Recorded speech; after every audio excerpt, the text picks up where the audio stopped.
Get this thing started. Yeah, I know. Hey, everybody. Welcome. This is Willie's live stream of doom, and I have a very special and a very awesome guest, Tyler Bioshock Rodriguez, uh, famed contributor to Midnight's Edge After Dark, famed writer and editor, and all-around brain trust of Midnight's Edge. I think about one of those is true, but yeah. Well, I know. I mean, you come up for example, like in the last stream I had with Tom, you were like coming up with like, oh, it's this person. Oh, it's this person. You were like just like right on the ball.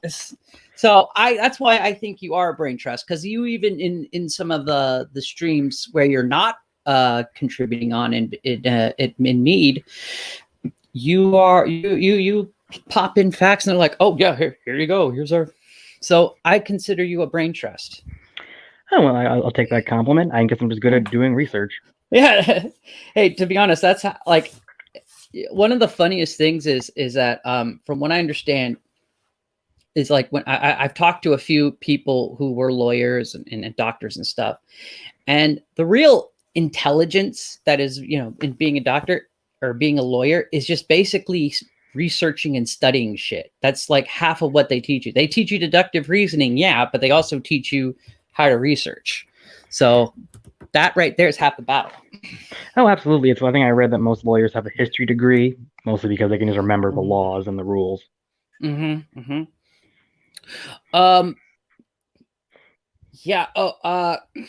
Also, all right, I'm going to be kind of careful about this because I spoken with this person over DM because I was just asking how they were doing.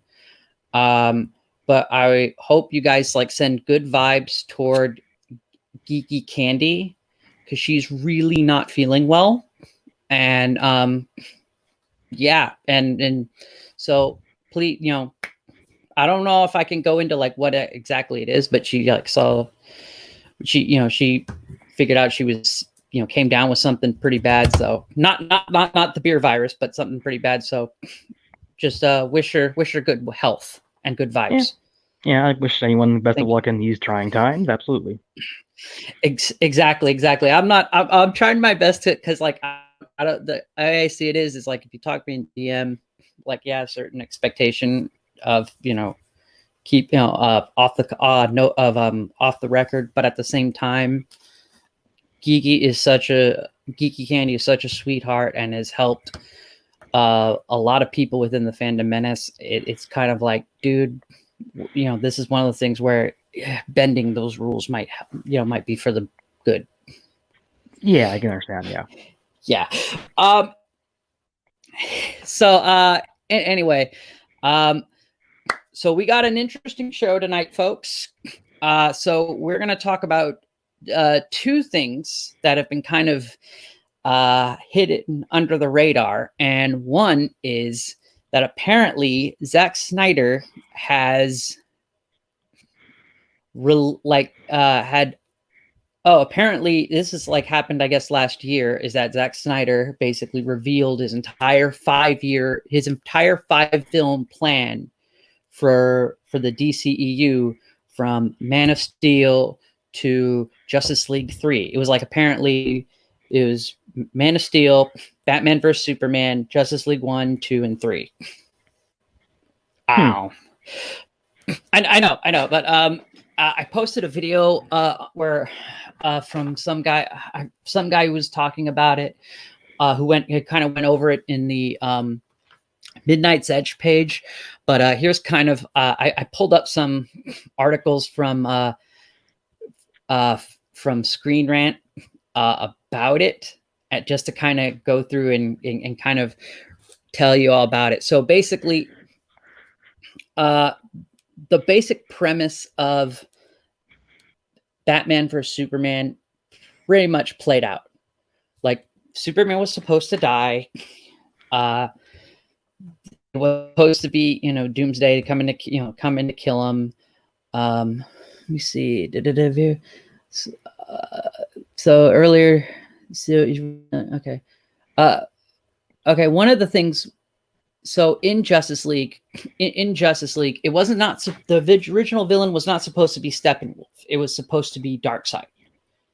which I could kind of figure that. Yeah, and to be honest, I actually think that was better. That would have been better to start off with Darkseid.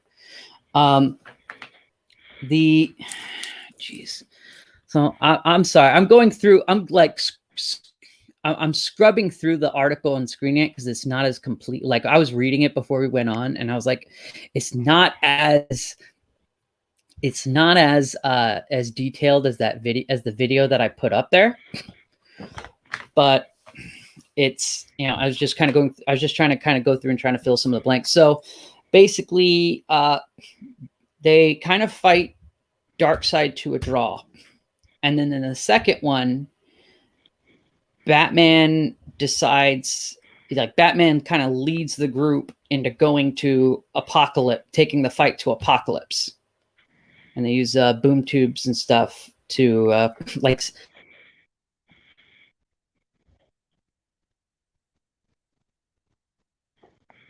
Yeah. Oh, okay, cool. I'm back. So, okay, yeah. Okay, cool. Yeah. So, yeah, and they resurrected the mother boxes. Darkseid got two, and they used the third one to resurrect Superman, just like in Justice League. When they, all right, let me go back. So, all right, in the second Justice League movie, yes, Batman gets the team together to go take a boom tube, go into Darkseid, take the fight to Darkseid. They lose. Darkseid invades Earth. And sounds very Infinity War Part 1, ish. Yeah, I know, but it's basically the nightmare scenario that was in Batman versus Superman happens. And what they find out in that second Justice League movie is that Lois is pregnant with their child. They stash Lois in either the Batcave or his home, and Darkseid kills her in the second one. They and then that breaks Superman, and so Superman kind of goes. I think Injustice. He goes Injustice. Thank you. He goes Injustice, and he kills Darkseid, and he rules. And Batman has to fight Superman again. Batman builds Flash the cosmic the treadmill, so he can go back in time. So that little bit in Batman vs Superman, that actually was supposed to play into something. That makes sense, because then you make something about like Lois is the key or something like that. Exactly. So it's like, and Batman in the third Justice League movie, Batman sacrifices himself to save Lois, because that was the only way to keep Superman, from going apeshit. And they also say too, like later on, is that there were rumors about this, like ever since after Man of Steel, that the guy who played the general in Man of Steel and Batman vs Superman, that he was Martian Manhunter, because there was a set shot of him in a mocap suit, and there was another rumor that showed like kind of he was being Martian Manhunter.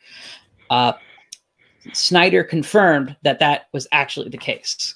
And they also shows like later on he was going to talk to Green Lanterns. They were going to like kind of like dovetail in like Green Lanterns, but not in the actual fight against Darkseid.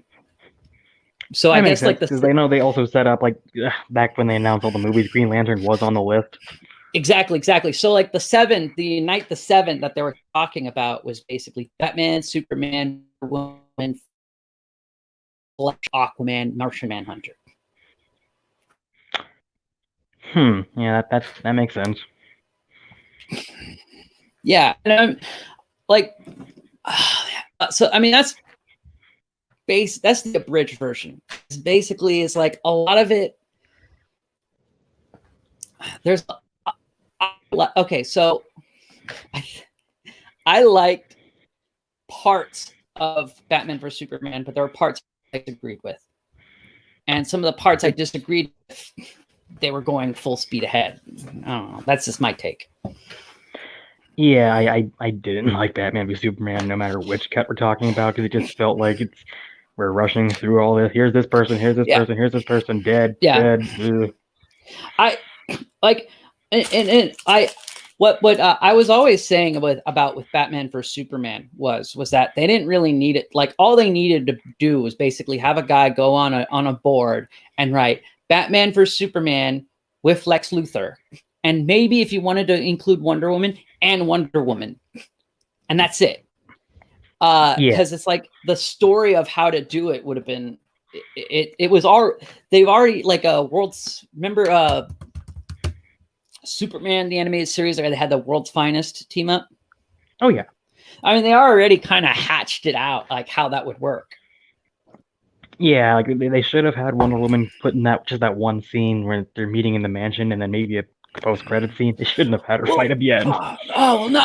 To be honest, it's like I can go you one better because you could have Wonder Woman be kind of like the person in between both Batman and Superman's point of view, whereas, and you can kind of have kind of have Wonder Woman be the one to go to Superman. It's like she could be the one that bridges them together. Maybe. And, they probably. But yeah, but to be honest, how they put her in was kind of tacked on. So it's, but what one of the things that really ticked me off about was the fact is that they added in Doomsday. Because all right, I understand you need to have a foe that is strong enough for Superman to fight, and also strong enough for Batman and Superman to have to work together to fight. And I didn't like the idea of Doomsday. Yeah, couldn't they have done like, I don't know, like Bizarro or Metallo or anything but the big bad guy of all? Well, I could do you even one better, because there was actually a toy of this around when it came out. Lex Luthor Super Suit. I thought about that, but I'm not sure if that's powerful enough. It's powered by kryptonite, dude. That's powerful enough. It's like kryptonite blast. Yeah, but I don't know. Shit out of Superman. Oh, I know. I played enough Injustice to know that, but I'm like, I don't know that would have been exciting enough. I don't know. Well, I mean, like, what was kind of interesting, one of the few things that was interesting in that DC animated movie, Batman and Superman Public Enemies, was when they were fighting the mechs, it was basically Lex Luthor's mech suit was a giant mech. Like, that was pretty fucking dope. I didn't really like that movie that much, but that was cool. Well, if they wanted to go the route of mech suit Lex, they should have gotten to, a more intimidating looking actor, because you couldn't make that work with Jesse Eisenberg. See, that goes also to about my problem with Jesse Eisenberg as Lex Luthor, is the fact is that if they made him, because they were trying to be like, oh, okay, Mark is like, instead of how in Man of Steel, Lex Luthor is more modeled after say Donald Trump, you can model Lex Luthor after Mark Zuckerberg, and it would make total sense of why you would have Jesse Eisenberg, and you just have him be Mark Zuckerberg. Just have him be like a more sinister version of Mark Zuckerberg. Yeah, I get it, like the socially awkward version, but it didn't really work as a villain. And ironically enough, if they made that movie now, he'd probably be more like Jeff Bezos. Yeah. I agree with that. Bezos would be a better archetype. Yeah, he even looks like Lex Luthor now. Oh, jeez. Well, no. Here's how you do it. You make him look like the CEO of Electronic Arts, except bald, and then you make him act like Jeff Bezos. That would be the ultimate Lex Luthor. Yeah, that would work. And I've always been like the one that a lot of people were saying this back when the movie, the cast was announced, but I was always like, I don't know, like Bryan Cranston, make him like, Heisenberg becomes the Lex Luthor. Why not? Yeah, but the thing is, like, I wasn't too keen on this, and granted, is I'll be honest, I'm gonna probably catch ire from people, but I had no interest in Breaking Bad, and I didn't really care about Breaking Bad. So to me, it's like the whole thing of Heisenberg. It just was kind of like, yeah, okay, whatever. But it's like the thing is that would be too much in the same vein as like that's already been done before. That's why I can kind of understand why they didn't choose him. Oh, I know it would have been probably But a lot of comparisons we made to the Kevin Spacey version, but well, yeah, exactly, yeah. and yeah, I get the different direction, but what they went with did not work remotely. No, and in reality, I think that I don't know exactly why. Like, I don't know if it was basically the fact of like, if it was like Zack Snyder, if it was Zack Snyder's idea to make him more like that, or if it was Jesse Eisenberg's idea to make him more like Max Fleischer, Max Landis. Yeah, yeah. Because I heard that's what he was doing. It was a Max Landis impression. And he is a bit of a socially awkward weirdo, so yeah, that makes sense. Yeah. And it's like to me, honestly, it's like, no, it's like I don't know if it's Eisenberg or if it's Snyder to blame for that. I'm gonna lean towards Snyder because he's had a lot of interesting takes on characters. Okay. Oh, but like to me, it's that what my problem was with it in general is the fact is that Darkseid should not have been like a 3-film villain. Yeah, I know he's kind of like the comparison to Thanos in the DC universe, but I don't know if you should treat it quite like that. No, I don't agree there. This is long before Man of Steel. I came where because like this is like around when like the 2008 Justice League movie was announced. Justice League Mortal. Oh yeah, I wrote about that thing. Yeah, it's because I was looking at, I was like, what the fuck is this? Because they're having Maxwell Lord and the Omax, and it's like, no, that's dumb. And it's like, here's how you do like a Justice League trilogy. So you get them together to fight off I was gonna say Thanos. You fight off Darkseid. Fight off Darkseid, because not only do normies know who Darkseid is, they know enough of it's a big enough threat to where you can totally see Superman needing a small army to fight with them. They beat. Yeah, sorry, go ahead. No, sorry, I was gonna say. Which, speaking of that, was it Justice League Mortal? Yeah, that script probably was a few rewrites off from before it got canceled. But when you compare it to what we eventually did get with the Justice League, I kind of prefer what George Miller was writing. I liked the actors that George Miller picked, but it's like, to me, it's like, if you're gonna do Maxwell Lord, might as well just make him fight Lex Luthor, because A, you wouldn't have to worry about introducing Lex Luthor because everybody knows Lex Luthor, and also B, is that Lex Luthor has fought the entire Justice League before. Yeah, the villain choice is the weakest part of that script. Yeah, exactly. But what you do is you have him fight Darkseid. Have him fight Darkseid, and then they form the Justice League to like, oh, we need to, and you can have them basically, unlike with the Avengers, you can have them be like, okay, we are only going to come together as it's like a Darkseid level threat, or a huge Darkseid level threat, right? Or it's like something big like that where we all need to be together. That's when we'll be together. And so then you can have them split off and do their separate films, and then not have that question that everyone asked in phase 2, like, well, why didn't you bring the rest of the Avengers and stuff? Well, why didn't you? Because you could basically be like, Superman didn't think he needed the League to fight this battle, or like Batman didn't need to, it's like Batman's fighting the Joker. He doesn't need to call Superman. Yeah, because that is a constant, almost in-joke with the Marvel movies, where it's like Captain America, not First Avenger, well, Winter Soldier, great movie, but why is no one else involved with this? This is literally like End of America. Exactly. And then the next film, what I think you would do is it would basically be like, the way I see it is the next film you do is the Justice League versus Suicide Squad. And you basically you would basically be taking that whole thing of the Cadmus storyline and stuff that like in Justice League Unlimited. Mm-hmm.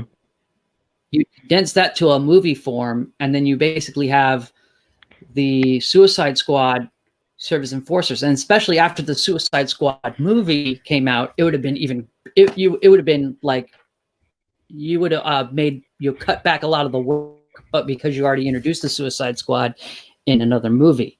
And then basically they could either lose to the Suicide Squad or they have a Pyrrhic victory over the Suicide Squad, and then the Justice League disbands.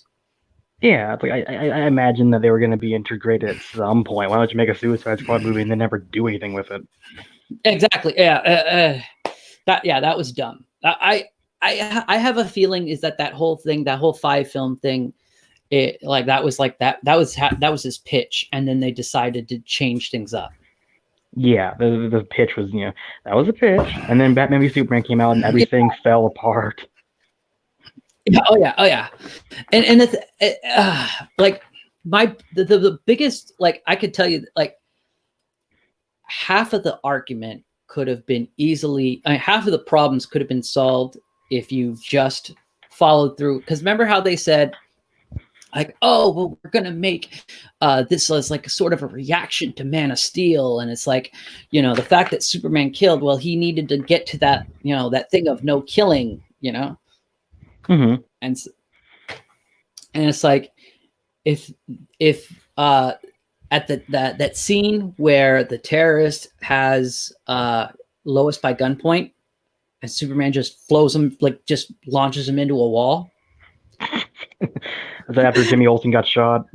Yeah. Well, I mean, if you're shooting Jimmy Olsen, fine, whatever. But it's like that part right there, it's where you just kind of lost any point of redeeming the character. Yeah, that was one of my favorite nickname for that movie was, to quote Red Letter Media, it's Murder Man versus Captain Hypocrite. Exactly. So like, you both casually murder thousands of people. Yeah. And so that was my problem. That was the point where I'm like, oh, you should not have done that. Because it's like, you could have easily, it's because what works about Batman and Joker in Dark Knight is the fact is that they're more or less polar opposites. Yep, like we're destined to do this forever. Yep. Exactly. They're both massive hypocrites and massive liars. Yeah. They're like, for example, Joker with this thing of like, oh, I don't have a plan. And yet he actually constructed a super detailed plan of using Harvey Dent to demoralize the city. And if you call him a hypocrite, he would go, yeah, I don't care. Yeah, I know. And then Batman's hypocrisy about no killing. And then when he actually, man, my biggest pet peeve with Dark Knight is that, okay,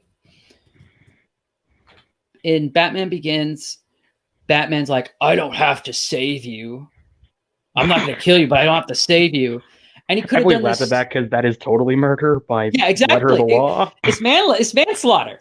And then he has that same opportunity to do that again with a criminal who is far worse than Ra's al Ghul, except he doesn't know he doesn't know that Bruce Wayne is Batman.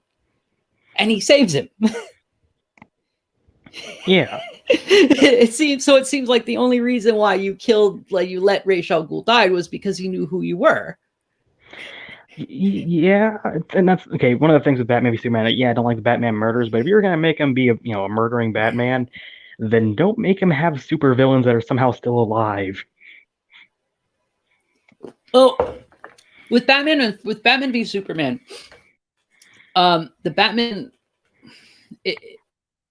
The way I always saw it was that, okay, Batman is like, if we're extending what is the acceptable film, like if we're defining Batman of the Batman of film, right? Most people believe that Christian Bale is the best representation of that. Yeah, I don't know about that. I mean, I don't.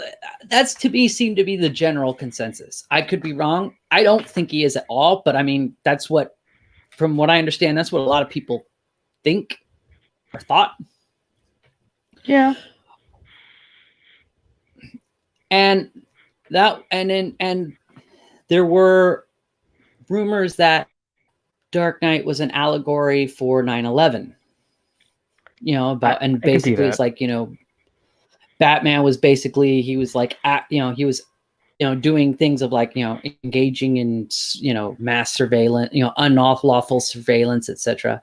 And it's like, well, if we're taking that to the next logical step, then of course Batman would be torturing people, and he would have no compunctions of killing people. Yeah, because he's old and bitter. Yeah, he's old and bitter and just mean. Yeah, there's a patent in place for old and bitter murder man.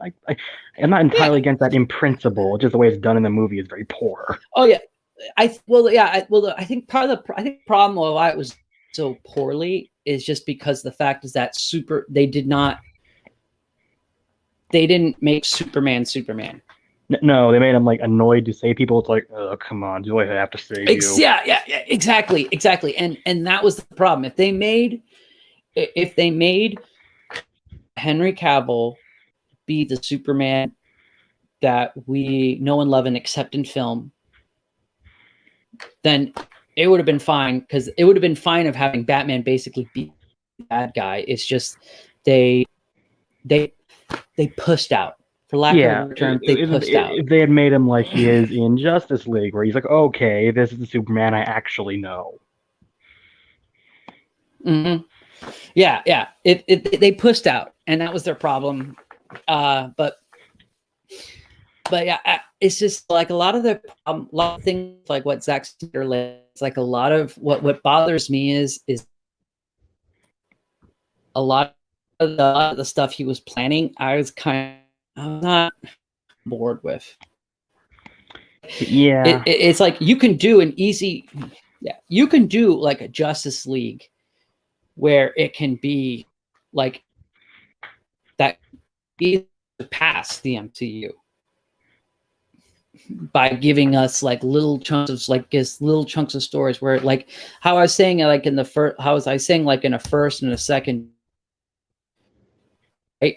Like how, like those different things, it's like, well, you can just have each of the films kind of progress into a different, like have them progress to a single arc. Yeah, and I agree with that. Like have smaller arcs, because I mean, part of the problem, part of the brilliance with the MCU was that they managed to be able to glide on the fact of, oh, you have to see this lesser movie to see how it fits in with the larger Infinity story. That's how they did it with Captain America, Thor, Guardians of the Galaxy, Captain Marvel. Yeah. Is they use it as like, well, in order to understand, it's like in order to understand the MacGuffin in Avengers. Oh my God, I almost called it Justice League, or I almost called it Infinity War, and I almost called it Justice League. This is I should have my nerd card rescinded. Well, one of them is what it wants to be. Exactly. Yeah. But it's like it's like in order to understand the Tesseract, right? That was the cosmic cube in Captain America. So okay, that's that. And it's like in order to understand the larger part with the Purple Stone in Guardians of the Galaxy, you need to see Guardians of the Galaxy and stuff. And most of those movies just happen to be decent to good. Captain Marvel, the reason why it's just so many people, it's just rubbed so many people the wrong way, was because it was a complete, you did a bait and switch.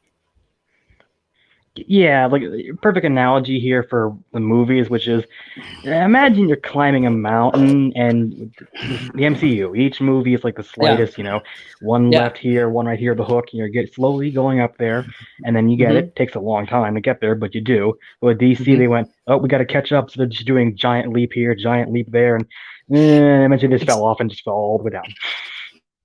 Exactly. And the thing is like with DC, they could have easily told like those stories in chunks, like just kind of did like in chunks that led to a massive thing without having huge MacGuffins of the Infinity Stones. Because I don't, to be honest, I know while it's like a joke with the Marvel movies about the MacGuffins, I don't think they could have been able, I think they would not have been as patient with if DC did like a similar MacGuffin thing. Yeah, like what they should have done was with Man of Steel. Okay, Mhm. maybe make that a better movie, but keep it as it Yeah, is. But no. then Yeah, maybe. yeah. Oh no, go ahead. Go ahead. No, I was gonna say, tell me what you would do. Tell me what you would do. Okay, I'm what I curious. would have I'm very done, curious. I would have done Man of Steel. Obviously, would have done it differently, but start off with your most Mhm. famous character. That's a good start. And Mhm. then do a solo Batman movie, not not an origin story, but at least maybe introduce him as a character. It's maybe a bit more violent than the other versions. Mhm. Okay, maybe have a movie where it sets up the conflict between the two of them and start introducing cameos of like future members of the Justice League. Then have Batman Mhm. versus Superman. Don't have Batman Superman die at the end, but at least have them fight and do all that sort of stuff. And then the birth of the Justice League, and then you do your Wonder Woman, then you do like Green Lantern or those sort of movies, and then you meet up and do a Justice League movie, and then Superman dies, and then you do the sequel of Justice League, and then Dark Seed and all that sort of stuff. You do a slower pace than what they did. Okay. So you're saying so you're saying is that like Darkseid, you wouldn't start out with them like you wouldn't start like having a Justice League movie where they're fighting Darkseid. It's like No, Darkseid's down the road. Okay. yeah, build up to it, like kind of like Thanos. Mm-hmm. For Superman, I think they made the right choice probably to have the villain be General Zod. Again, maybe not handle him like that, but that was a good Mm. character to have as your first antagonist. For that second one, Yeah. maybe you're right. Maybe you would have Lex Luthor with the suit. Maybe you do that, make it a Mm-hmm. bit more interesting, and then maybe have Steppenwolf in one of them, but not make him like Ronin, like a minor villain. Don't make him the main point. Yeah. Yeah, Okay. Yeah. I agree. I agree. No, I honestly agree with you on a lot of a lot of those points. It's because like that was the like because I was looking at it and I'm like even I was like no yeah a lot of those points I do agree with. Um, there was one thing I kind of did like, but they kind about with the how they were doing the DCEU movies that they made so many redundant crap about was the fact is that like okay they show Amanda Waller and Bruce Wayne kind of both competing looking for metahumans and gathering metahumans together to fight to fill the void of Superman, right? mm-hmm. And it's like that little clip time thing where they were showing like Flash and Aquaman and stuff that was dumb. Yeah. And it was completely and when I was watching Suicide Squad I saw Suicide Squad twice in the theater. When I saw it the first time and they were doing that thing where Amanda Waller was like handing Bruce Wayne a bunch of folders of like of Flash and Aquaman and all that other stuff. I was like, why did we fucking have the QuickTime event? We did not need that. Yeah, Suicide Squad may as well be called Redundancy, the movie, because they always have to explain the same thing like 2 or 3 times. Yeah. Like Suicide Squad bugged me as a story, but I have not heard any good things of how to kind of change it. Yeah, Because like I know that what we got was basically a butchered edit that you could barely even consider a finished film, but the yeah, first version would have been too dark and grim, and I don't know well, how to fix this. no, well, I mean, like the problem, the problem was it was like I think it was the first draft of the movie, of the script. I think was what they shot, and Seriously, I thought that was yeah, a I second think draft. or first or second, I don't know, but like I've heard some people when they kind of gave their little like video takes of like how they would fix Suicide Squad, and a lot of them, the only thing about those I agreed about was the fact is that Joker should be your main villain. Oh, But absolutely. everything else about it was just no. It's like no, that's because then it would beg the question, why not just have the military there? Because like Yeah. to be honest, the biggest it's like in the I hate to say this, but the only reason, but having the military. Okay, so because they have such a huge, they wrote themselves in a corner because in having their main threat be Enchantress, it makes sense why you would not only have the military there, but the Suicide Squad. And if you made Joker the main villain, that would beg the question of why you would need the Suicide Squad when you can just get 6 Marines to go in and, Navy SEAL his ass. Yeah, but then there's still the problem of, well, with the Enchantress and whatever, why do you have a girl with a baseball bat? What is her power? Yeah, I agree. And so that's, yeah, I agree. That's why with like Suicide Squad, there's not, it's like the smartest ideas I've seen in having some of the characters fit together is when people had those rumors that, oh, they were using Harley Quinn to try and get to Joker. And Yeah, because that Joker makes sense. had something that made sense. And it's like, but outside of that, yeah, you're right. It's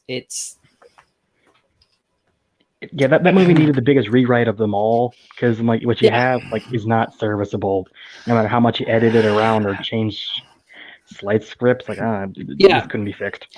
Well, like I say this with Suicide Squad. Suicide Squad had good characters. It just had a bad story. Because as much as I hate, well, like okay, like El Diablo, I liked El Diablo. El Diablo was like to me the best character. Not bad. I did like the Will Smith version of Deadshot. That worked for me. Yeah, because it was kind of nice. Like it was kind of nice seeing Will Smith acting like Will Smith instead of trying to be like a serious actor. And yeah, and he's a Harley charismatic Quinn, man. Come on, yeah. Yeah, exactly. And like Harley Quinn is all right. It's all right seeing Harley Quinn being that kind of goofy comedy relief thing. This might be a controversial opinion, but I didn't like the Margot Robbie version of Harley Quinn. I think she has the look down and parts of the persona, but there's something about the way she acted. It always came off like she's trying a little too hard. I don't know. It just didn't work for me. No, that's fine. No, that's fine. I have another unpopular opinion. I actually liked Killer Croc. I like the fact they use prosthesis, and I didn't find the fact where he's like, no, I'm sick. Him thinking he's sexy. I didn't find that as so off-putting. And yes, the Oscar-winning makeup, which I'm happy it's makeup. It's not great makeup, but I'm happy it's makeup at least. I'll be honest. I have an unpopular opinion. I hate the fact that in every film version of the Incredible Hulk, he's made entirely out of CGI. That pisses me off to no end. I get that, but with some of the things they make him do, it's kind of difficult to do the Lou Ferrigno and just paint him green. Well, no, I'm not even saying that either. Actually, the best example I would do of how to do Hulk would be Mr. Hyde in League of Extraordinary Gentlemen, because he was mainly makeup and they would use CG for some of the other stuff. And like when he fought, it's like, of course, do CG. That makes total sense. But at least for most of the acting parts, put Edward Norton in makeup and put him in like the prosthesis, put him in like the big, lunky arm thing, lunky like foam arm thing, puppet things. Okay, I think I see what you're getting at. Yeah, I could see that. I'm sure that didn't happen because Edward Norton's like, I'm not getting in makeup for that. Oh, then get to Mark Ruffalo. I'm sure Mark Ruffalo would fucking do that. But I mean, probably would have. It's like, well, because like what's funny was with Incredible Hulk, is that it made about the same money as Ang Lee's Hulk, which is why which was the big is like everybody likes to say, oh, it's because they'd have to do the picture deal with Universal because they get first choice. And the thing is that if Incredible Hulk made made more. Well, if it made at least, I'd say maybe twice or three times what Ang Lee's Hulk made, they'd totally do it. Yeah, and Ang Lee Hulk, the Edward Norton Hulk. Yeah, it's about the only film you could actually call a failure in the Marvel universe. Not so much just a quality thing, but just a budget thing. Yeah, exactly. You know how I feel bad for? I really feel bad for Tim Blake Nelson, who's like, ooh, I get to be signed on to be the leader. I get to be a character that shows up later down, then never shows up again. Exactly. We have a special guest. We have Mary Mayhem. Hi. Welcome to Willie's live stream of doom. Hi. I need to find you on YouTube real quick and pull up the stream. It is Willie the Monkey King. Willie the Monkey King. Willie the Monkey King. Is that the name of the channel? Yes, that is the name of the channel. Short explanation, Mary, is that I have technically 3 channels.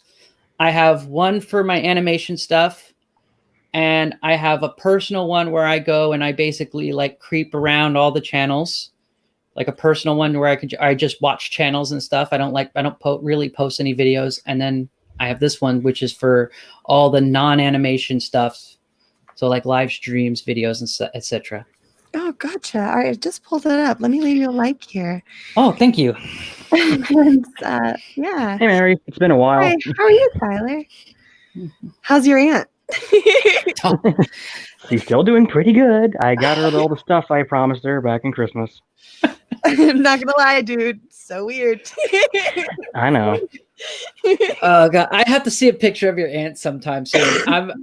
You know what? Just like, no, I'm not saying right now. I'm just saying sometime you just got to be like, look, this is a picture of my aunt. Because I will do it right now if you want. No, man, no, I don't know. Because I gotta be like stone cold, so I don't be like, damn, she's fine. Because then you're just gonna it's gonna be like everybody does that. So I want to be good to you and just be like ice cold and be like, okay, that's your aunt. Okay, and I'll then keep in my head, I'll be like, God damn, she's fine.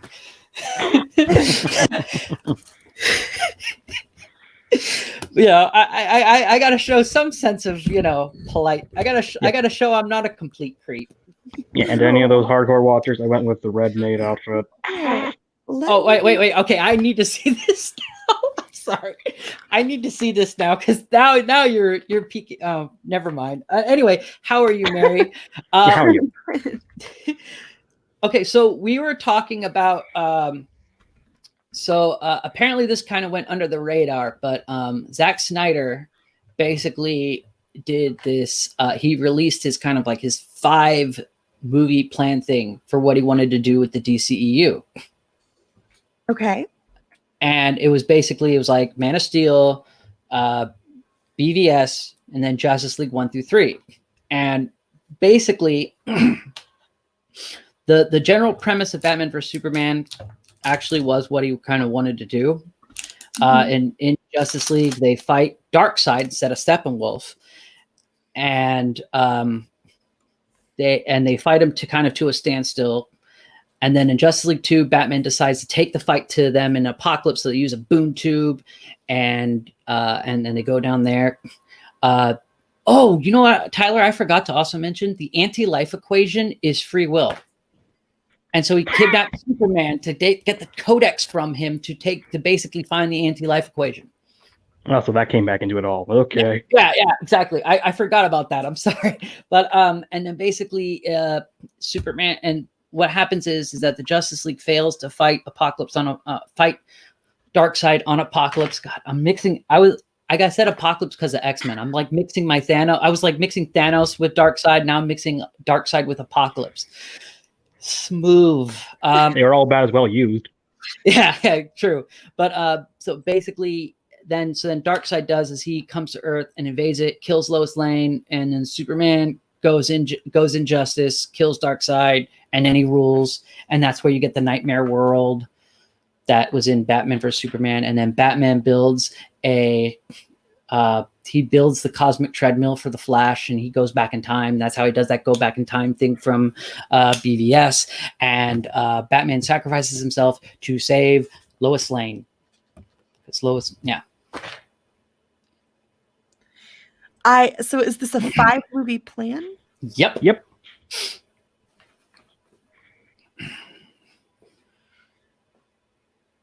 Oh, also too, the general in Man of Steel and Batman vs Superman, he's supposed to be Martian Manhunter, and sometime within these 5-movie plans, Batman also talks to Green Lantern. But the original 7 of Unite the 7 was. I feel like we're such a long way away from having a Justice League movie. Like as we sit here right now, we are such a long way away from that. I need a Flash movie. I need a Green Lantern movie. And we shouldn't have gotten. Look, I know there are people out there who like Batman versus Superman, but the truth of the matter is that Batman versus Superman should have been something that happened down the road. It shouldn't have happened when it did, because the weight of the death, the weight of Superman's death, should have been delayed to where it was a point where we were at a point where it was more poignant. You know what I mean? Yeah. Now we've lost that. The weight of it all is gone, right? Yeah. And there were so many things that were mishandled with all of it. And I'm not bashing Batman versus Superman. What I'm saying is that this was poorly handled. There are pieces that need to be in place before. And look, I'll be the first person to admit I enjoyed Justice League. It's a guilty pleasure. I know everybody else hates it. No, I actually liked it better than Avengers. So I didn't go that far. I thought Avengers was meh. That's why I enjoyed it, but I only saw it once in the theaters. I actually saw Justice League twice in theaters. Hey, Chris is in the chat. Aw, hello. Chris. Thanks for sharing. Hello. And thanks for popping through. But there's a reason. The reason. Oh, bye, Real Review. Yeah, he's got a crazy work schedule right now, like an insane. And Fridays are his long days. Oh, okay. So yeah, I honestly am surprised he even popped through at all. Hey, there's my Andrew. So yeah, I just feel like there were chess pieces that should have been set up, right? This should have been a long game. I agree. And oh yeah, there's something about a Batman versus Superman that's been properly delayed. You know, that anticipation, right? That it's like waiting for Christmas, right? When something important is coming and you properly build up to it the way that you should. And then you allow the weight of it to land on people. And I'm sorry, but MCU did it masterfully, right? Oh yeah. It was just too soon. And so there are things that need to happen before you can start throwing me into a Justice League 2. First of all, build your universe properly. I cannot live with the Green Lantern movie that we got. That cannot happen. That cannot be a thing. What movie are you talking about? That didn't happen. You know what the sad thing is too is that Ryan Reynolds' Green Lantern movie was the first non-Batman, non-Superman DC live action DC superhero movie. Oh, what a way to start. Exactly. It was that. It kind of sucks. And look, there are people who defend a lot of what we've gotten. Yeah. From DC. I'm not a Snyder Cut defender. I'm not. Neither am I. I'm not. I don't hate people who do enjoy it. I'm not like a basher of it or whatever. I just don't think we should have gotten the movie at all yet. No, I agree. Hello, Trace. Hey. Well, I'll be honest. I will say this. I had very low. Oh, hello, according to Christy. I had very low expectations for Green Lantern, and that's largely because it's like I didn't have any attachments to Green Lantern, and I also don't like Ryan Reynolds.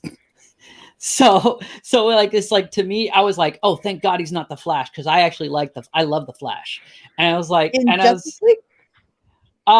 I'm saying in general. In Justice League, he was okay. In Justice League, he was okay. It was like kind of like, oh, okay, so you're like Peter Parker, got it, or like an autistic Flash kind of. I did not like millennial version of no.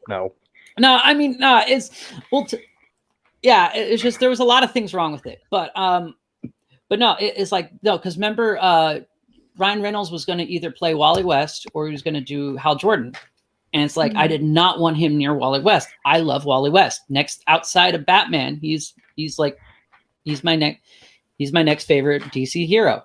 So, but and also too is like I wanted Sinestro. I wanted a Sinestro to be good because I love the Legion of Doom. And so it's like for me, I've actually, you guys are gonna probably laugh at me, but I could act like not only do I memorized every member of the 13 members of the Legion of Doom from Super Friends, I've also kind of kept track to see how many of the characters have actually been in live action films and actually starting or in a live action like TV show or movie. And actually with Wonder Woman 2, the last character from the Legion of Doom has finally had a live action iteration. I know that. I would make fun of you for that. I mean, I'm the same guy who memorized the entire Beauty and the Beast script. Why would I laugh at you? Well, it's because it's like one of those things of like, why would you know that? But yeah, no, that's one of my. So like for me, it's like my I was like I wanted to see Sinestro, so it's like all right, Sinestro didn't suck, and Ryan Reynolds was not playing. But I actually enjoyed Ryan Reynolds in that movie. But that's because I've only like the movies I enjoyed Ryan Reynolds in was basically because he's Ryan Reynolds. Yeah.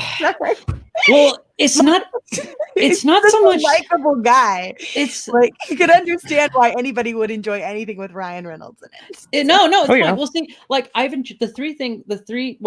there's 3, maybe 4 things I've kind of enjoyed of Ryan Reynolds, and that was him as Green Lantern, him as Detective Pikachu.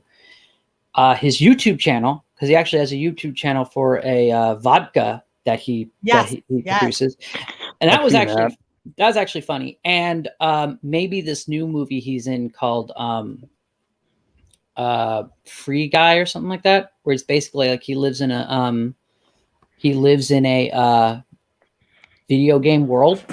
Oh yeah, the GTA online video game. Yeah, and so that is why that like those things I'm kind of interested in seeing. Like those are the ones I've kind of liked. So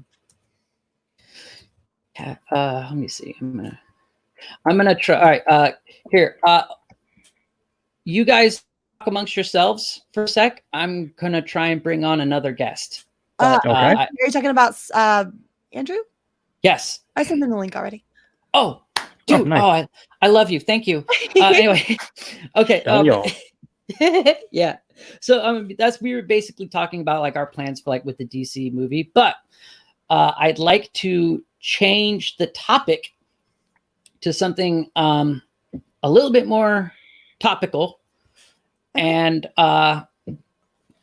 so I also so basically a few months ago. Like this was like before the coronavirus, a few months ago, there was a Reddit post that leaked the plot to the movie Morbius.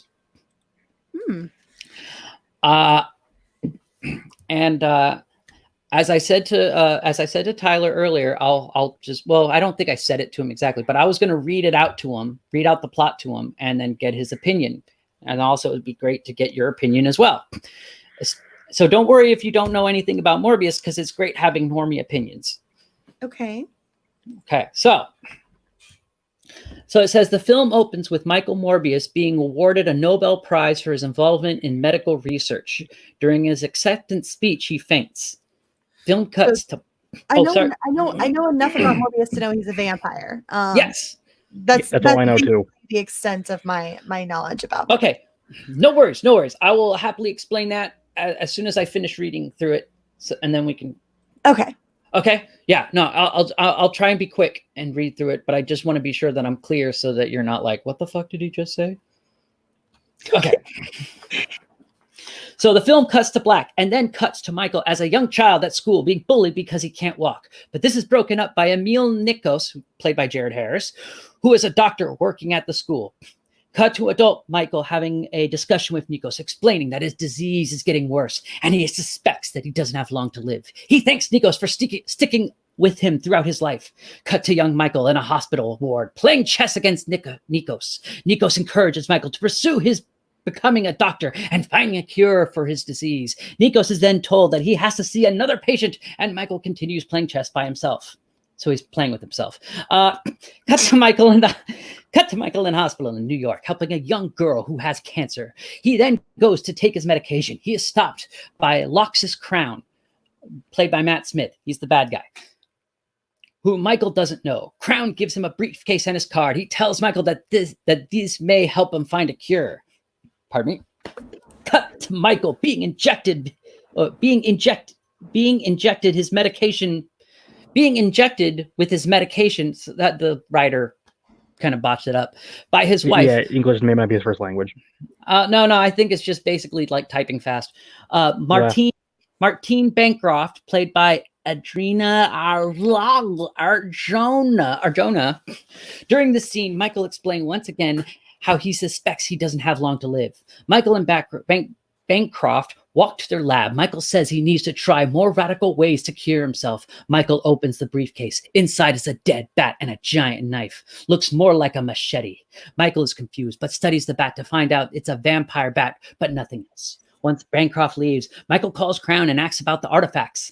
Crown explains that he once suffered from the same disease, and he tells him about a cave in Brazil. Michael tells Bancroft that he needs to go to the cave so he can find a cure. Bancroft warns against it, but Michael doesn't listen. Cut to Michael in a helicopter on his way to the cave. There's voiceover from Crown while this is happening, explaining what Michael has to do. Once he arrives, he pays someone off. Some kind of machine opens to the ground, and Michael cuts his hand and presses it against these strings within the machine. Bats fly toward his hand and then outside the cave, killing everyone else that was in the helicopter. Michael passes out. Cut to black. Cut back to Michael waking up. He wanders Brazil for a bit, then sneaks into a cargo ship headed for New York. He starts hiding and shivering. He slowly transforms into a vampire. He also eats a live rat. The ship is attacked by pirates. This is the film's first real action scene. Morbius starts killing off the pirates. Throughout the scene, he's obscured by shadow, or it's a POV shot. It reminded me of the scene from out of the Alien franchise. We only get a look at him at the end of the scene, and it's the shot from the trailers. Morbius then jumps off the ship and starts swimming. Michael wakes up back in New York and not sure what happens. Michael crawls into a bar and tells a bartender to call an ambulance. During the scene, Michael watches the TV, and it's none other than J. Jonah Jameson, played by J.K. Simmons, talking about the dead bodies mysteriously found on a cargo ship.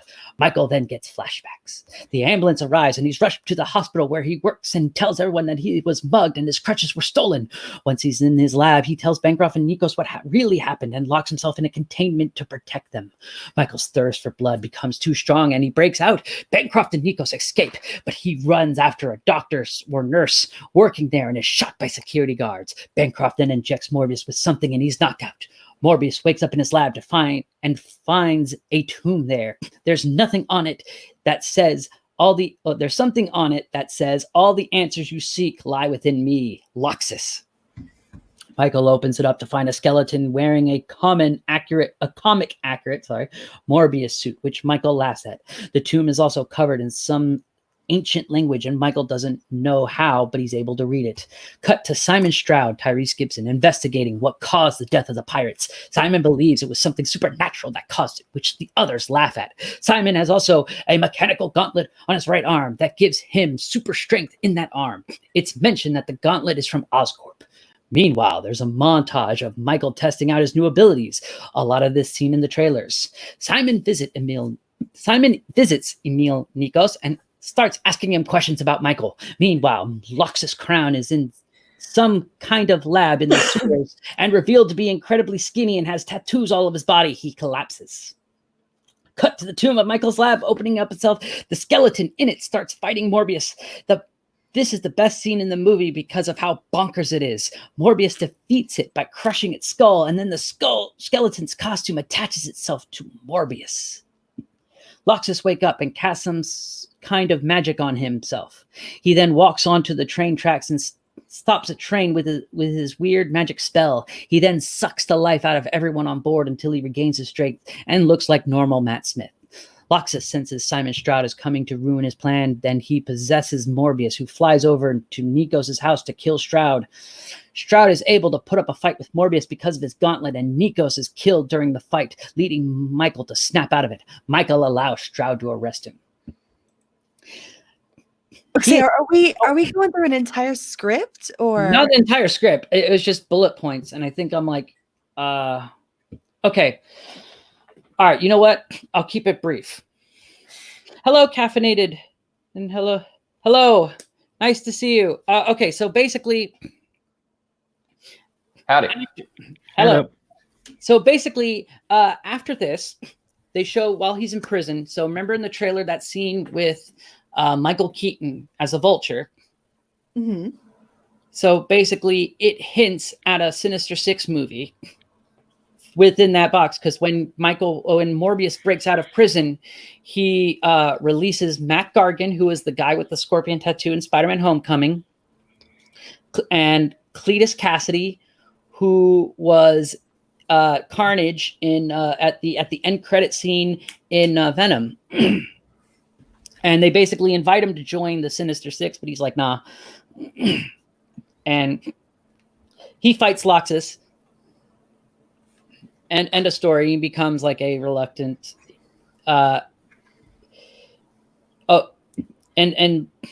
basically, he becomes he becomes not really a hero, but not also, you could argue, not really a villain.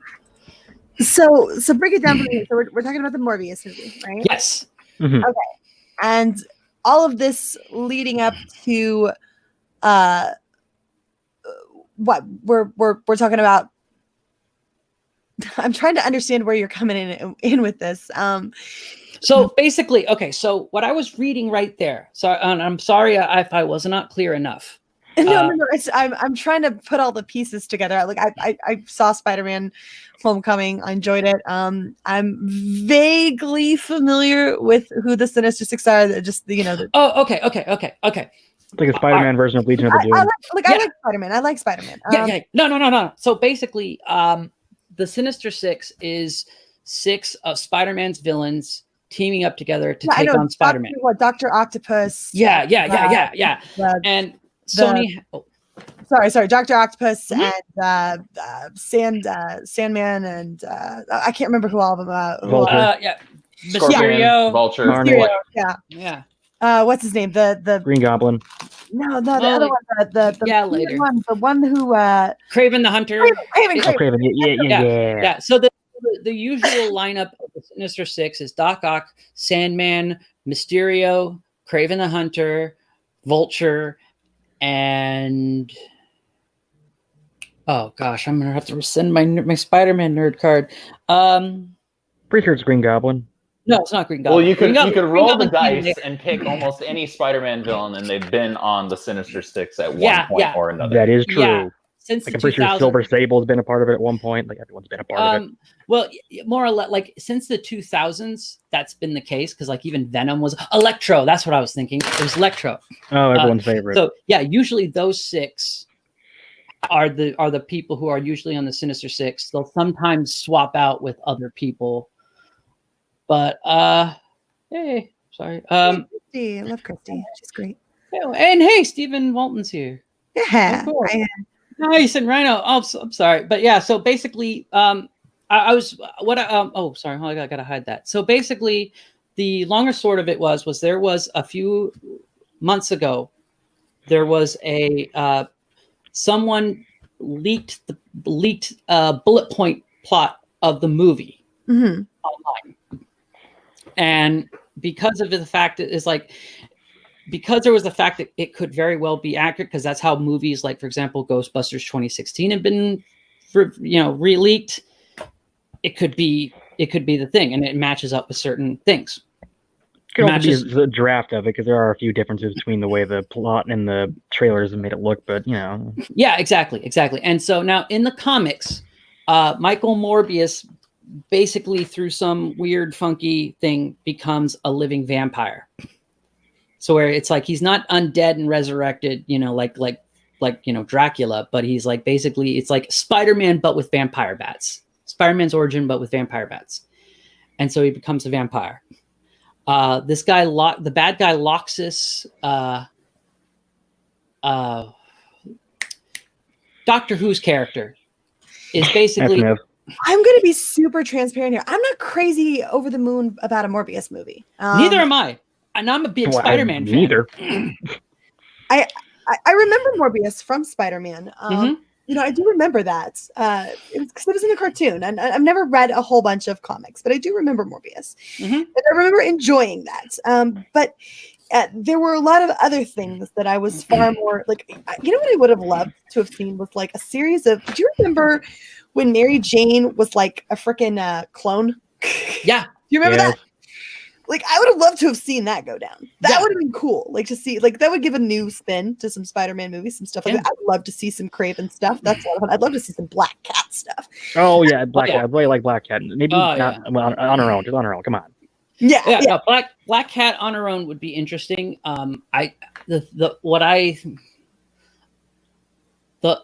As much as I like, there's two things about Black Cat within the comics that's always pissed me off. Was one, she was a much better villainess than she was a hero.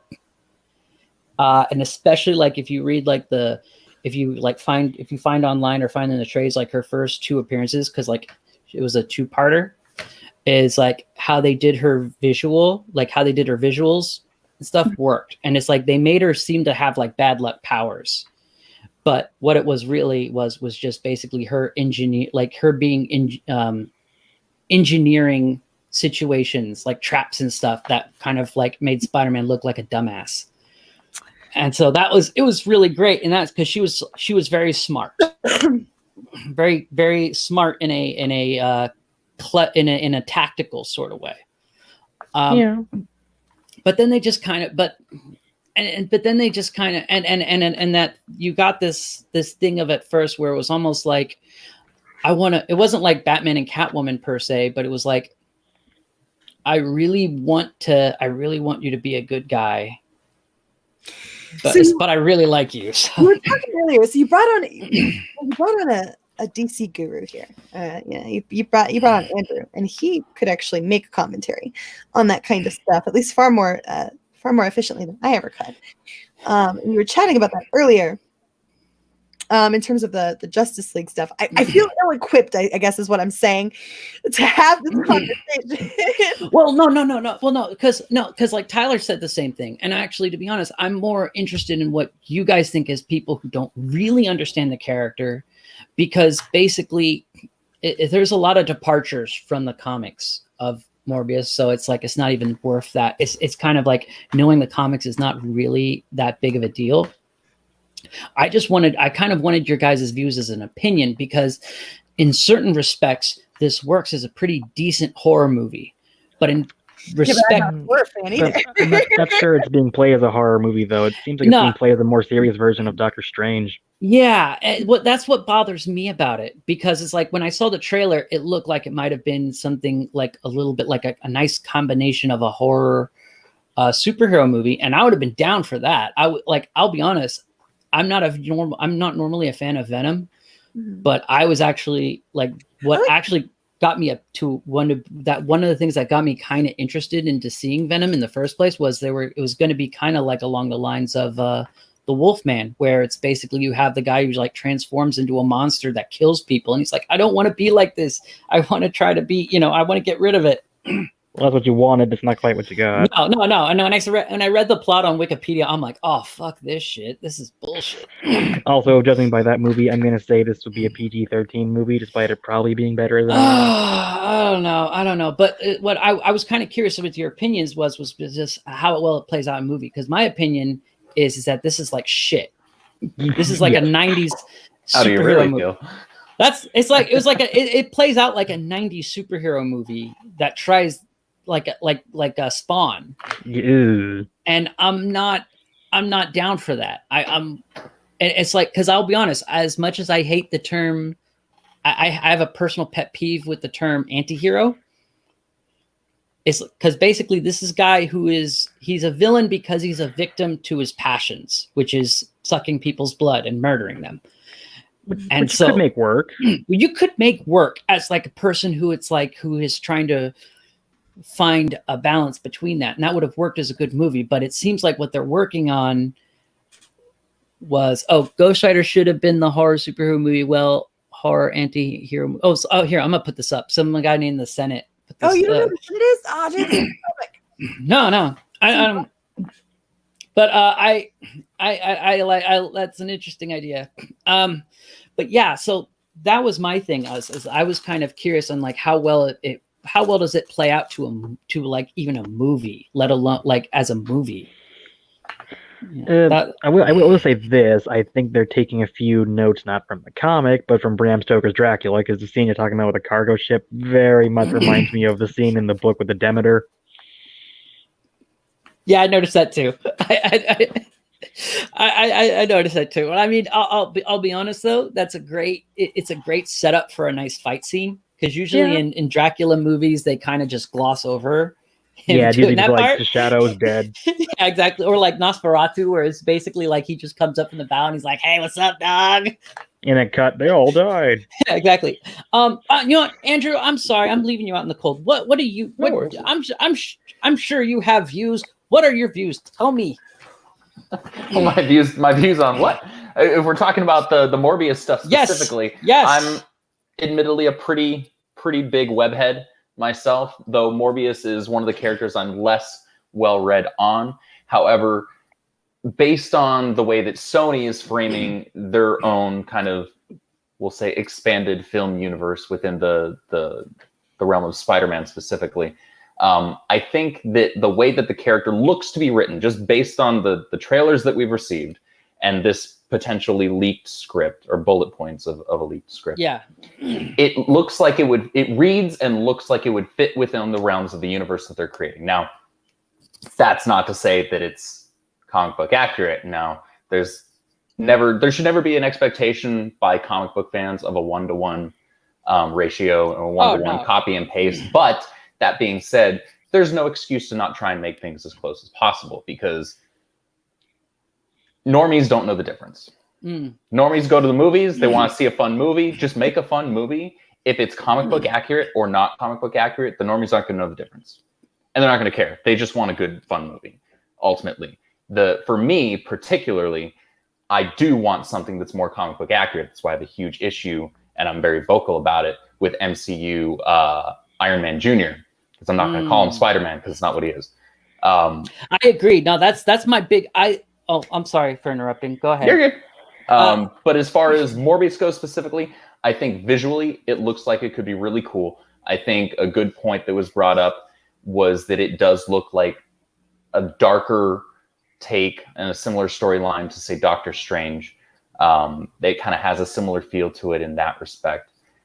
I'm looking forward to. I'm not like hyped for it, but I'm going to see it just because it looks different. And ultimately, it's a movie that nobody asked for.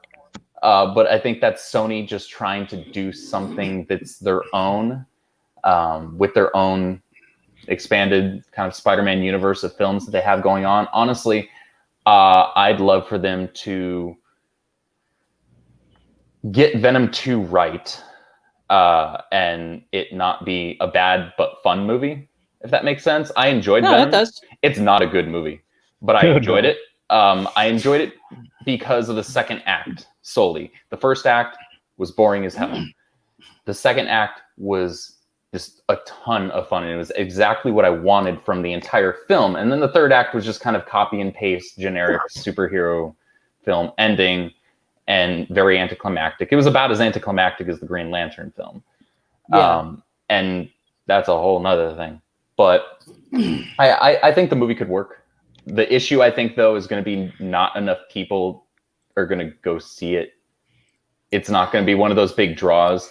You'll have people that are comic book fans that are going to go see it because they're like, wow, we're getting a Morbius film? Okay, I'll check it out. Yeah. Whether they think it's going to be accurate or good or not, they'll check it out, because that's just what we comic book fans do. We're like, oh, they're coming out with this. And for the most part, we're going to go see it.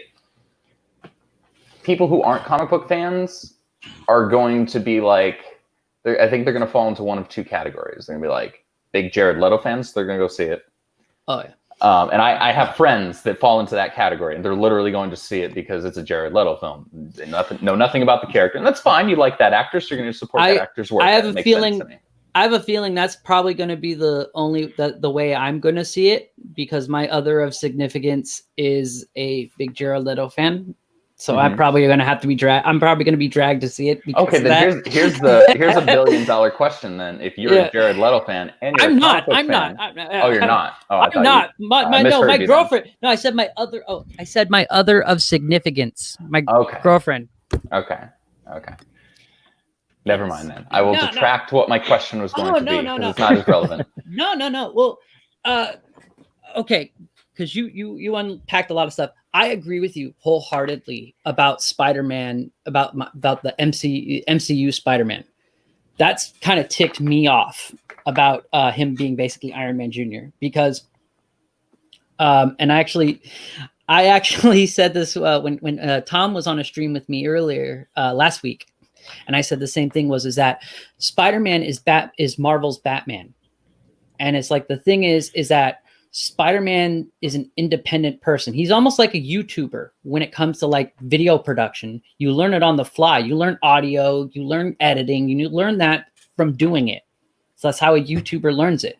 And that's kind of how Spider-Man is when it comes to superheroing it. The MCU made Spider-Man kind of the sideshow. Exactly. They made him kind of like almost a bench warmer in terms of the Avengers goes. And the truth is, the Avengers need him more than he needs them. Yeah, and it's kind of like it's like, I agree, and it's like you would never make like if it was Batman and Superman in a movie together, you would never make Batman be kind of like Superman. You know, Superman's like you'd never have Batman like be like a fanboy for Superman. He would be his own person. You know, just kind of put in this world. And I think that was my biggest pet peeve with Spider-Man. I'll be honest, I have not seen Far From Home.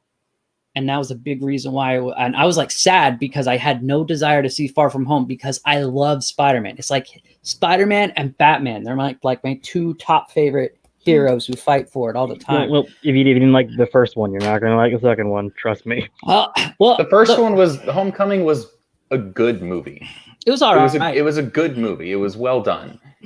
It has a couple of flaws, but it was a good movie. But it's a terrible Spider-Man movie. Yeah. No, the way I see it is this. It's that in terms of an MCU movie, it was better than most.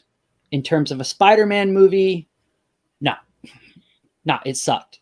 And that movie was mainly saved by Michael Keaton. I'm about to be sacrilegious here a little bit. No, fine. He's probably going to eat me alive here because he's better informed than I am. But I like Tom Holland as Peter Parker and as Spider-Man. I think he's well-rounded. I know. Oh, here we go. Okay. I like him. Now, granted, my Spider-Man expertise is limited to the cartoon. It's even that's not expertise. It's been years since I've watched it. Obviously, I was a kid, but I quite enjoyed the show. No, that's fine. And so I felt like Tom Holland really captured the spirit of a young Peter Parker, certainly. Even if I acknowledge the fact that he's sort of the Iron Spider, right? That he's an MCU-ized version of it a bit. I don't mind.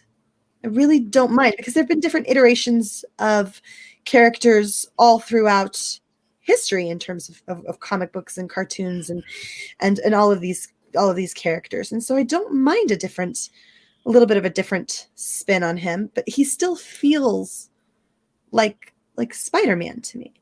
That's fair. No, I like. I'll jump on the grenade and actually say I agree with Mary. I'm gonna also get a pass from me. I am also going to body slam on that grenade as well for two reasons. One is I actually totally understand where you're coming from, and I actually think he does a really good job at balancing what Peter Parker and what Spider-Man kind of is. Like he can't speak either. Yeah, and that's fine. And also too, Tom agreed with you more. Tom actually shared more or less the same view as well when he was on here. Because I know I'm just so you're not like it's my problem basically. Oh, anyway, so my problem basically was the fact is that it felt like you were pissing on, a big like Spider-Man's own independence, Spider-Man's own inability to fit in with the other superheroes made him. It was an important part of who he is, and it's like I felt that MCU was kind of pissing on that. Now, with that said, and kind of getting back on track,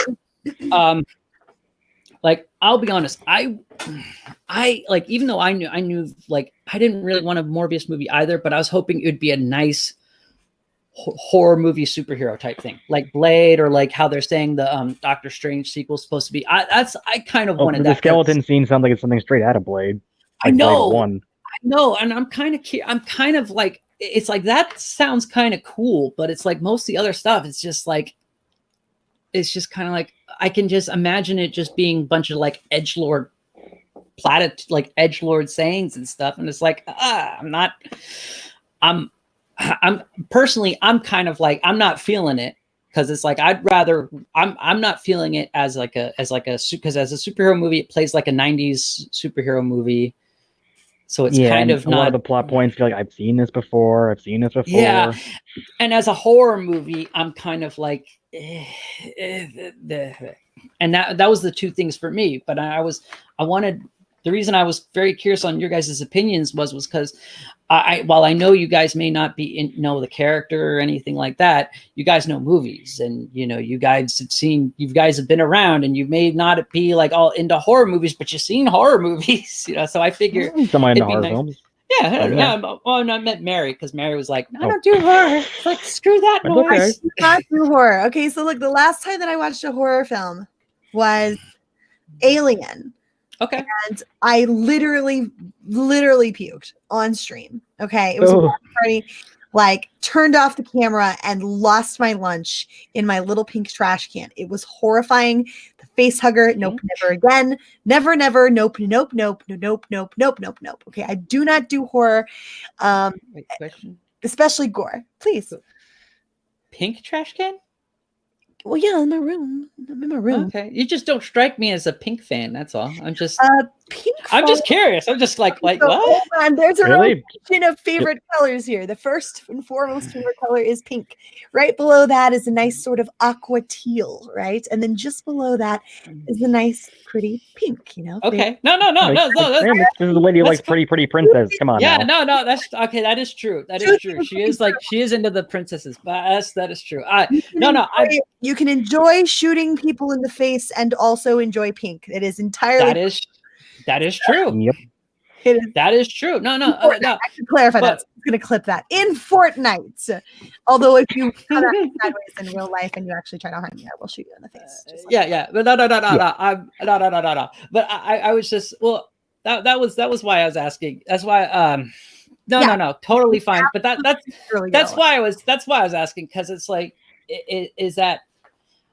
I was wondering is maybe I wasn't seeing it is this, because I know a lot of people wanted to see Venom because they loved Venom, like Caffeinated Wolf, and they also thought it was tied in with the MCU, and they seem to be kind of going further. Well, I mean, no, people thought it did. It did. The same people that probably thought that Fan Four Stick tied in. I don't know, maybe, but that's what I'm saying. I'm not saying we watch Midnight. So we know, but.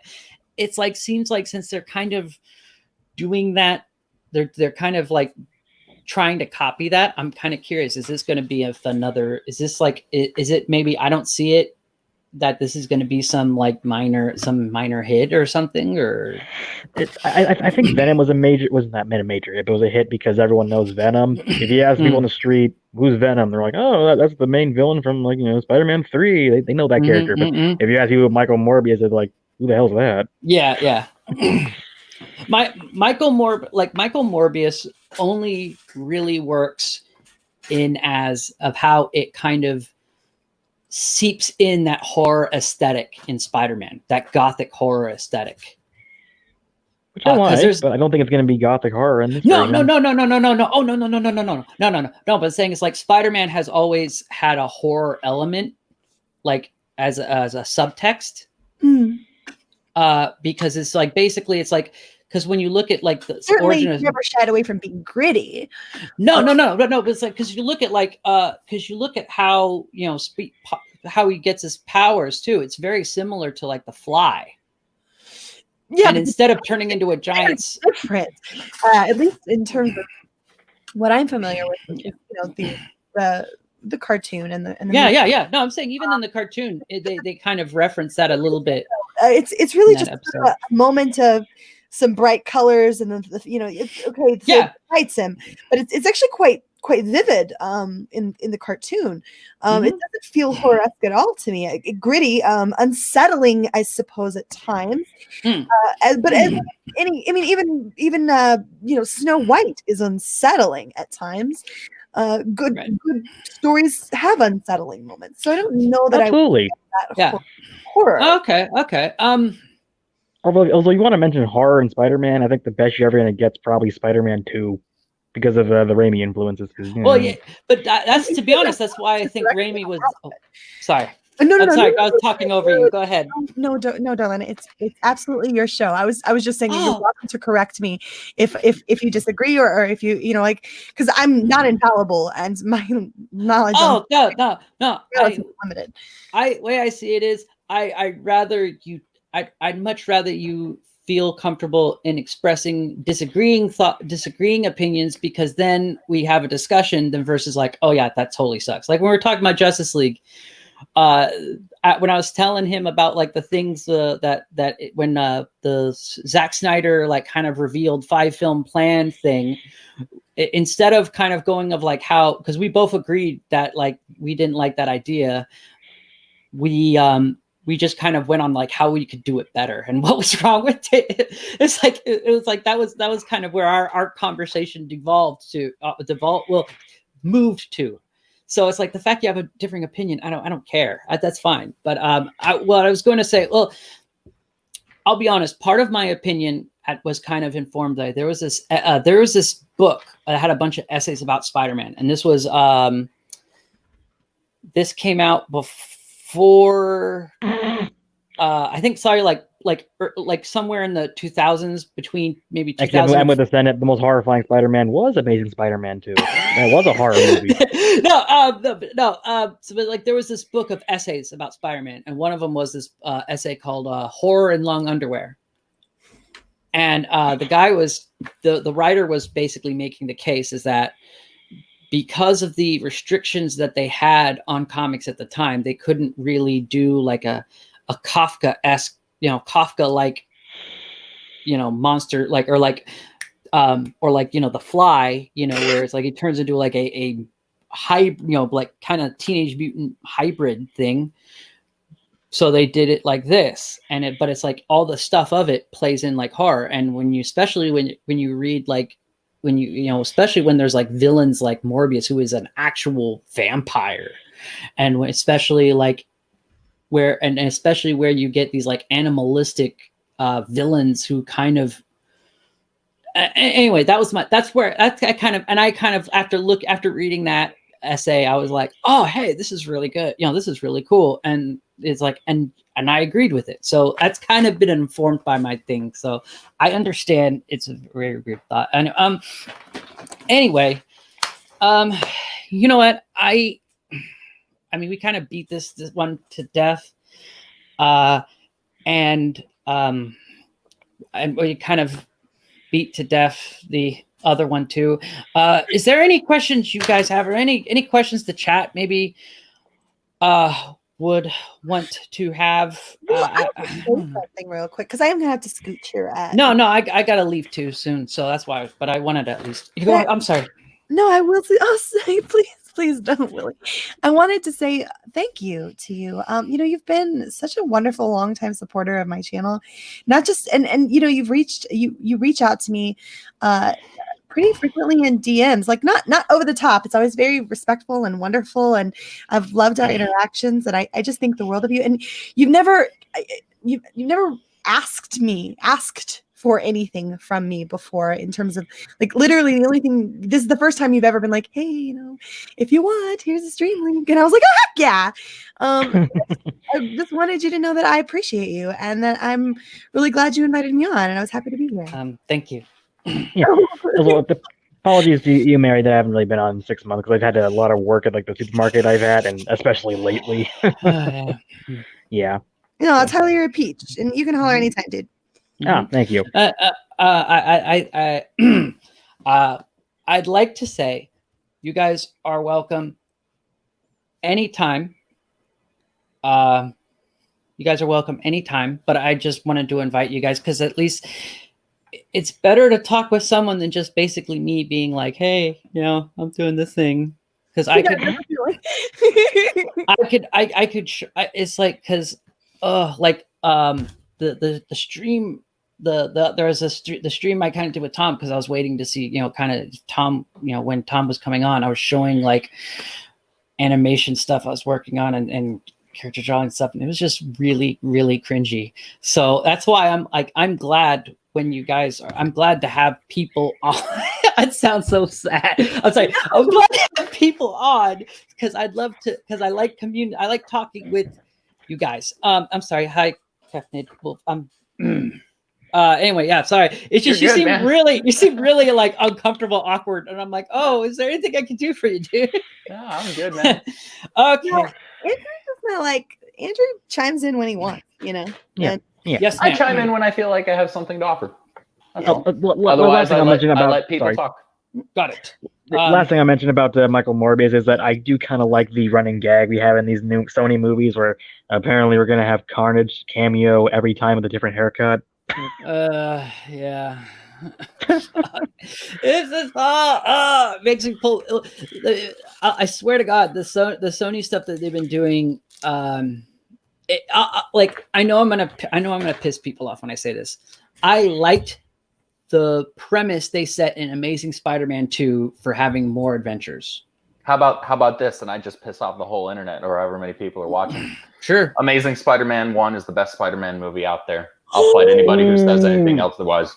That is the most comic book accurate representation of not only Peter Parker, but the character of Spider-Man. Not just how he talks, not just how he acts, but also even how he moves and how he acts in combat. Spider-Man is an incredibly primal character. He didn't just get the ability to crawl on walls when he became Spider-Man, when he got those powers. That is in his DNA. There's part of him there that's instinctual. And so when he fights, he should move like a spider. And in all of the fights, when he's going one-on-one against the Lizard in that first movie, that is the absolute bar none best representation of the character in combat. And then Andrew Garfield knocked it out of the park when it came to both Peter Parker out of the suit and the quips when he's in the suit. People talk a lot of crap about it because they think he's too much of a pretty boy. They think that just because he had a skateboard that made him a cool kid. I'm sorry. Yeah. I don't remember, at least when I was in high school, any of the skaters being considered the cool kids. They were the outcasts. They were the weirdos. But those movies also had the best representation of him being a science geek. And that's incredibly important to the character's ability to stand on his own. Because Peter developed everything on his own. Sure, he reverse engineered stuff from Oscorp, but he still did everything by himself. And that allows the character to be what he is, which is a singular character. He has allies. He has people that he teams up with from time to time. And in the end, he's the one usually that's elevating those characters, not the other way around, because he stands on his own. I will tell you that. Oh, sorry. I'll say that that it had a really good suit. Emma Stone and was it Sally Field are well cast. That's about as far as I'll go with Spider-Man. No. I will say is that I'd be happy to debate the quality of the different Spider-Mans we've had on film at some point with you. I don't hate Amazing Spider-Man 1. Amazing Spider-Man 2 is where it just all fell apart for me.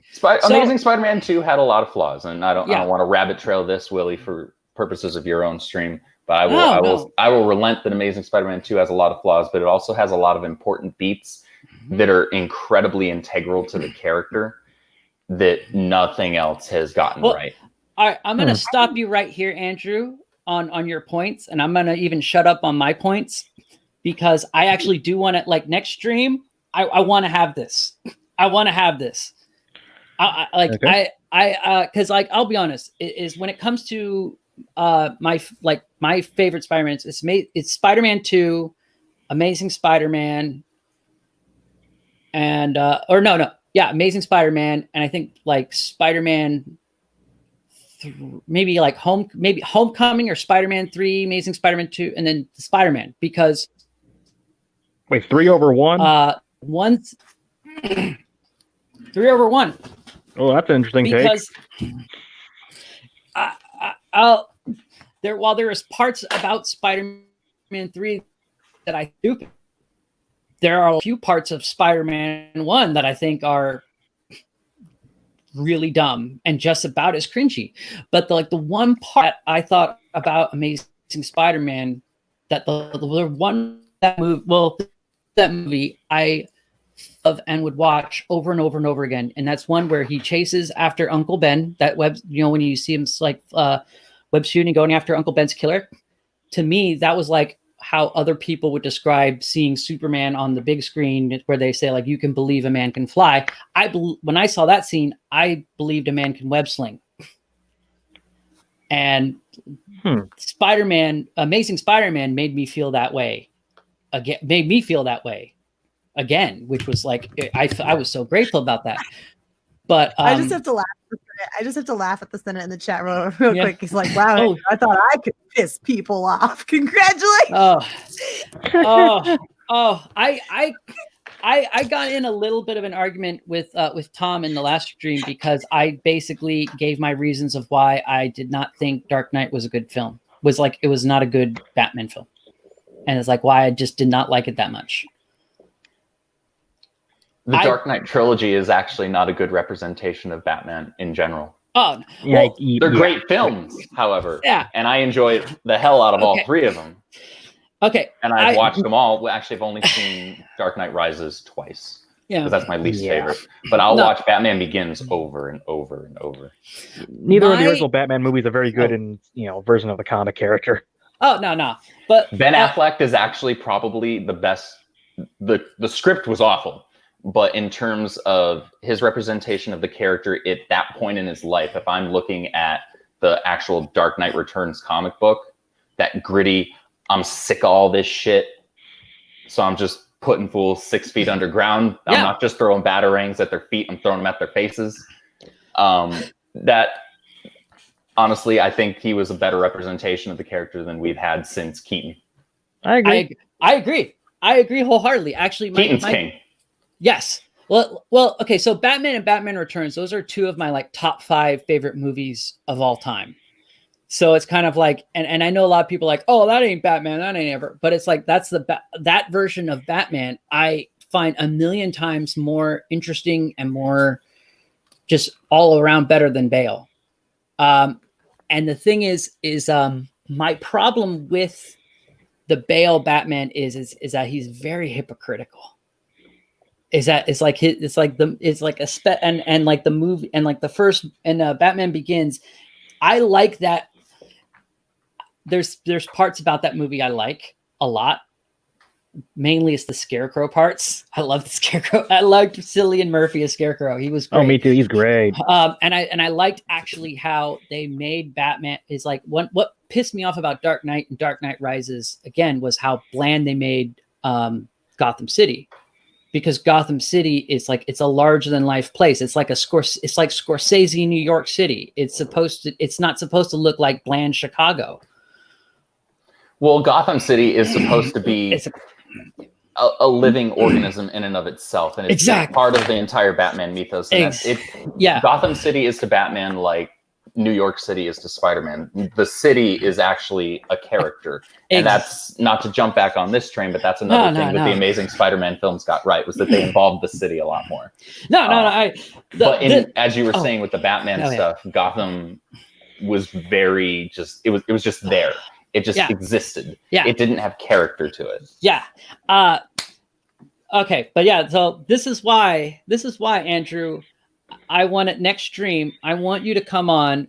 We are going to have a debate on Spider-Man in film. Spider-Man in film. We're doing this. We are doing this because I find your takes very refreshing. And anyone else, I happily invite you as well. But I want I want you more. I don't think I have you on the Twitters or anything like that. So I'll have to figure that out. Me. Caffeinated Wolf. Just follow me. Or non-caffeinated CBS. You know, I'm with the Senate here as well. That in the Batman movies by Christian Bale, everyone around him besides Christian Bale is actually entertaining for me. Like, okay, I like Cillian Murphy's version. I like Heath Ledger's Joker. Controversially, I do like Anne Hathaway's Catwoman. Like all of them, a lot more than Batman. No, I agree. I'm gonna throw up here in the private chat. I'm gonna throw up Andrew's because I can't put it up in the regular chat. Just DM it to me later, or I'll stalk them on Twitter. Find him Okay, super easy later. Okay, I'll stalk him later. It's fine. Oh, stalk away, dude. Yeah, somebody stalk Andrew besides me. I take only need one stalker. Leave him alone. He's mine.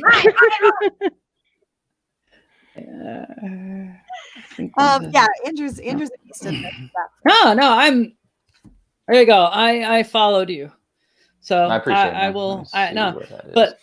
I should probably. Oh, okay. So, all right. I guess I'm gonna kind of. Well, what's the 4 comments? I followed you back. Oh, cool. Thank you. I love Batman Spider-Man debate. So, okay. So the Senate asked a very good question. And I subbed to your channel. Oh, thank you. That's very kind of you. This bloodbath is probably. I'm gonna probably put it on. I'm gonna probably do it Tuesday because that's when I did the live stream with Tom. That works for me because I work weekends, so yeah, I can do that. Okay, cool. I've got one guy that I know would be incredibly interested in joining. Oh, invite him. He's one of my fellow writers for the Geeks and Gamers website. And it's not Jeremy from Geeks and Gamers. No, it's not Jeremy. It's not Jeremy. Oh, good. Okay, good. I do no disrespect to you guys. I'm not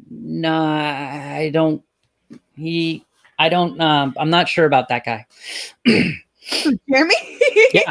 Yeah. Like you're allowed to think whatever you want, man. Nobody's here to say no. It's fine. It's fine. I know you guys work for him and stuff. And so it's like I feel kind of, and you guys really like him, so I feel almost it's like, yeah, your friend. Yeah, I don't like that. I like him unless we're playing Mario Kart. Okay, no, that's fine. But I think that's most people. That's fine. But yeah, I should probably we should probably end this. Yes, Tuesday we are doing this. And I'll invite. Coming Tuesday, I am going to be super busy. I don't know if you know Miss Sarcastic Nerd. I do. She is turning 21. So yes. So I'm going to be throwing a big birthday bash for her over on my channel. Probably going to be at that on Tuesday. Oh, what time? Oh, hell if I know. It'll be late. Because like depending on when because I'm in San Jose, so I'm in Pacific time. Oh, I used to live a little south of there. Oh, cool. Where? If you don't mind me asking, what city? Gilroy. Yes. Yes. So also down the road, we also need to set up one for just like talking about Disney films, like me and Mary, because we could probably talk about that for like all day. Oh, Disney? Yeah. Oh yeah, all day, every day. You know what? Like, okay, I gotta share this with you because like this came out I think 2 weeks back. But me and a friend that is also a YouTuber, we did a video that was nothing but a review of the discography of Paige O'Hara, the voice of Belle. Oh my God, she's amazing. Yeah, and I actually posted it on her Facebook page. She actually got back to me and said it was amazing. Oh wow! Sarah? Yeah, no kidding. I'll post the link in the. Let me post it. Yes. Yeah, I'm serious. There's a link. Please make her my friend, please. She's my idol too. Okay, all right. And also pro tip, because of the coronavirus at the moment, she's actually taking commissions. So if you actually email a specific emailer, she'll actually do a painting for you of a scene from Beauty and the Beast. And she's a professional artist, so you know. I think you just broke Mary. I know I might have. It's a lot to say in all at once. What is this glorious thing that I have been missing? No, yeah. Tyler knows how to speak my language. Oh man. I sure Oh, do. Let me post that link for the if you need that. shit. See, I'll be honest. When it comes to the Disney movies, I'm not. Even though I've seen them a lot.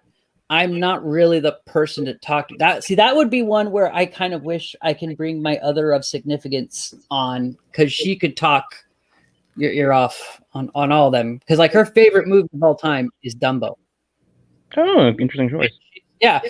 And like they go, when they do Disneyland hard. They're like 16 hours in that motherfucking park. And there's a link that if you want to email for I'm like a happy to commissioned know. piece of art. Oh, okay. Oh, cool. Okay, cool. So yeah, anyway, I should probably let you guys go because I'm pretty sure it's really, really late where you guys are. It is almost 2:00 in the morning. Yeah. I am Yeah. gonna scooch. No. Thank you again for coming on. Shoot why me links, just shoot me links, and when I can, I'll pop by. Okay. Guys, why don't you go and tell everyone where to find you, even though they probably already know.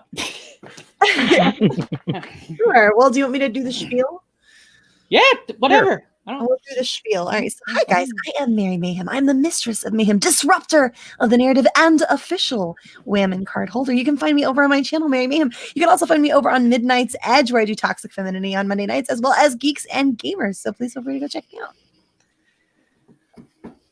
What's up, YouTube? Caffeinated Wolf here, also known as Andrew. That's the real name. I'm a writer and editor for geeksandgamers.com. I also work on the Gaming with Geeks YouTube and Twitch channels. I have my own Twitch channel as well and YouTube channel. And that's Caffeinated Wolf. You can also find me on Twitter at CaffeinatedCBS. I'm Tyler Bioshock, and if you find me, I'll be in probably the Facebook page for Midnight's Edge talking about whatever. I also I'm pretty good. I have a podcast. It's called the Peanut Butter Podcast. I do periodically. Also, I occasionally work with YouTubers called like Electric Dragon 505, is a YouTuber that talks about animation, and I also have a weekly gig writing stories for like a Red Dead Redemption newspaper called the 5 State Herald. So check that out too. All right, and also too, for the 4 people still left in chat, thank you very much for showing up. You guys all take care and stay safe and healthy and all that jazz. Peace out, folks. Broadcast.